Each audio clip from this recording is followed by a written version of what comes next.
शरण में आए गरीबदास जी के माध्यम से, यानी इनके शिष्य बने।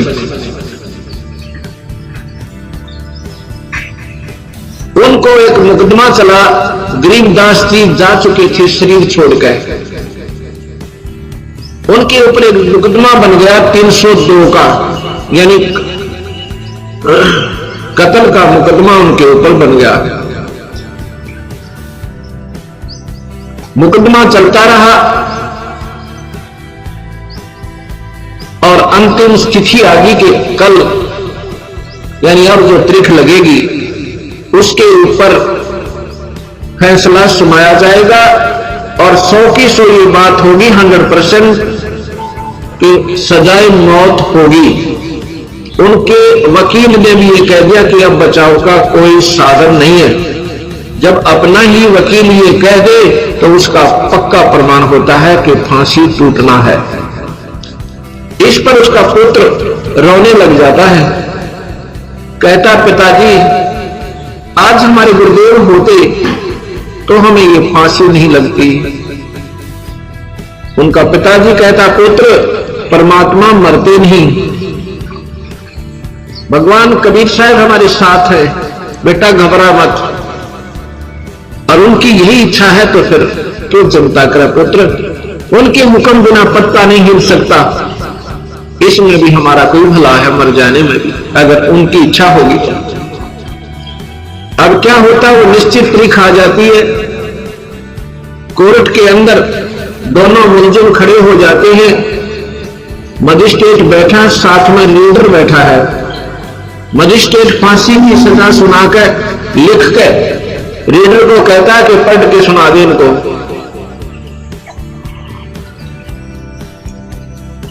वो रीडर पढ़ के सुना रहा है। मजिस्ट्रेट ने लिखा था कि उनके दोनों के नाम लिखकर कहा, गांव सारा विवरण देकर इनको फलाने व्यक्ति के मर्डर के केस में सजाए मौत सुनाई जाती है।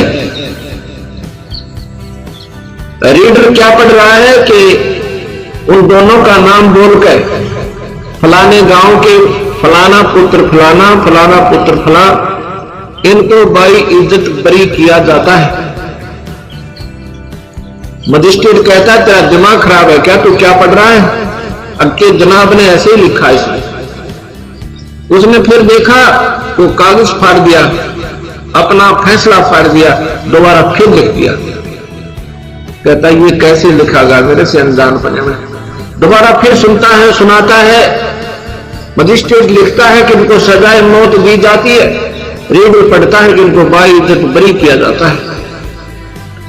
तीसरी बार फिर पाड़ के लिखता है, तीसरी बार फिर स्वयं सुनाता है। उसके सामने अक्षर चेंज हो रहे हैं। मजिस्ट्रेट देख रहा है, उसकी आंखों के सामने वो अक्षर एकदम बदल रहे हैं।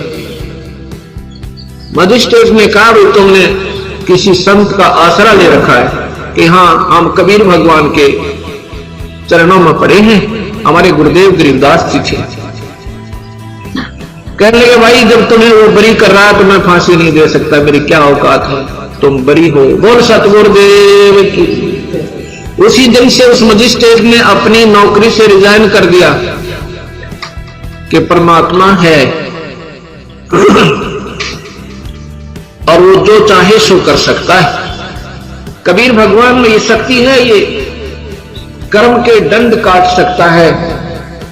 अन्य किसी परमात्मा में ये शक्ति नहीं है, ना ब्रह्मा में, ना विष्णु में, ना शिव में, और ना ही पुण्यात्माओं ये अंधेरा हटाना है। ये तभी हटेगा कि इस बार बार ज्ञान को सुनने से इस परमात्मा के बच्चे लाखों की संख्या में प्रचारक बनेंगे, समझाएंगे अपने बहन भाइयों ने, रिश्तेदारों को, सबको जा जाके इनकी उंगलियां पर रटा जाएगा। और जब ये अंधेरा नाश होगा ज्ञान का और पूरी पृथ्वी के ऊपर प्रभु का ज्ञान होगा, सभी प्राणी सुखी होंगे, यह माया की दौड़ मिट जाएगी, परमात्मा सुख देगा, आपकी बरकत देगा, हर एक चीज में लाभ देगा।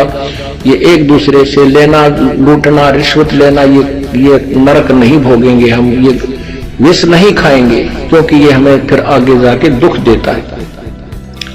हम एक दूसरे को लूटकर धनी बनना चाहते हैं, कभी नहीं बन सकते, वो और कहीं से निकल जाएगा। धनी बनाओगा भगवान और परमात्मा की भक्ति और नाम, उसके निमित्त किया हुआ धर्म। लूटने से नहीं, लुटने से धनी बनता है, परमात्मा की शरण माने के बाद।